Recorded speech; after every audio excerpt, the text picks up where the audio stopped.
As more Americans fail drug tests, companies turn to refugee workers.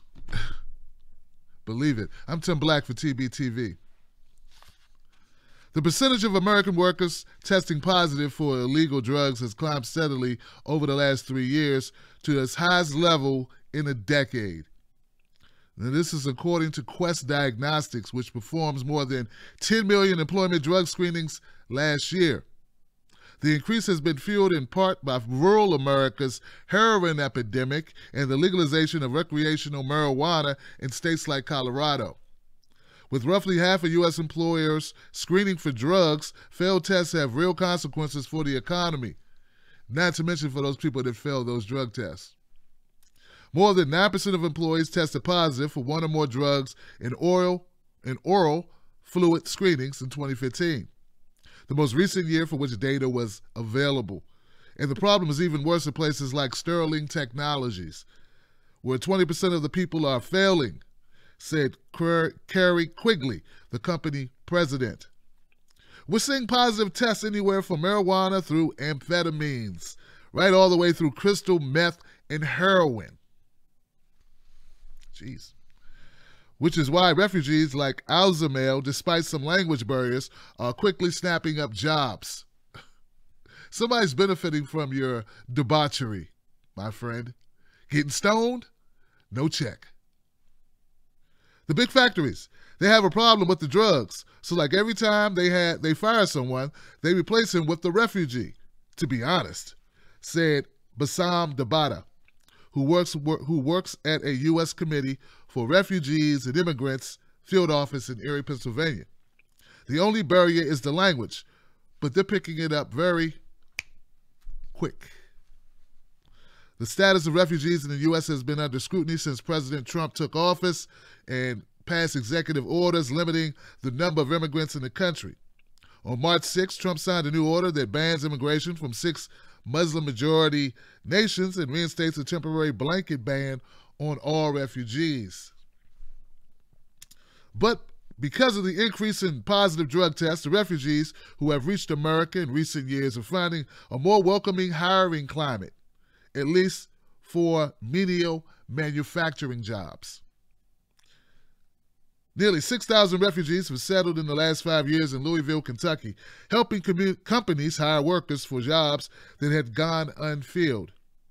Methamphetamine use is so high in Louisville that the number of people testing positive for meth and workplace drug tests is 47% higher than the national average. Wow. Wow, wow, wow. 47% higher than the national average. I did some stories earlier last week, where I covered drug usage in small towns. This goes to that point. It's rampant. It's destroying families. It's destroying neighborhoods, communities. It's destroying the economy. But, as this article points out, there's some people who are benefiting from the destruction of these communities.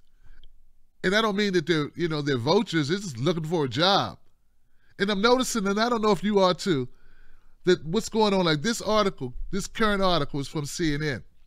So if you look on the Fox website, you'll see story after story of refugee violence, illegal, someone without paperwork as a U.S. citizen, violence, rape, whatever have you. And if you go to CNN, they're doing the opposite.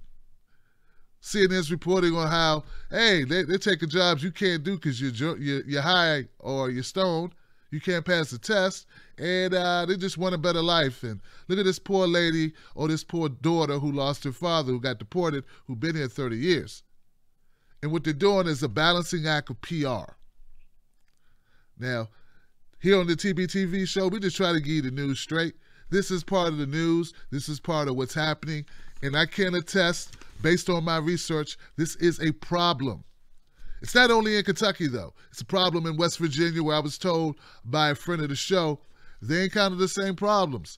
Even if you bring manufacturing jobs back, a lot of the residents can't qualify because of what? Drugs. Failing drug tests. And no one's going to put you in charge of heavy equipment. No one's going to have you driving their trucks, hauling heavy equipment, hauling merchandise, if you can't pass a drug test.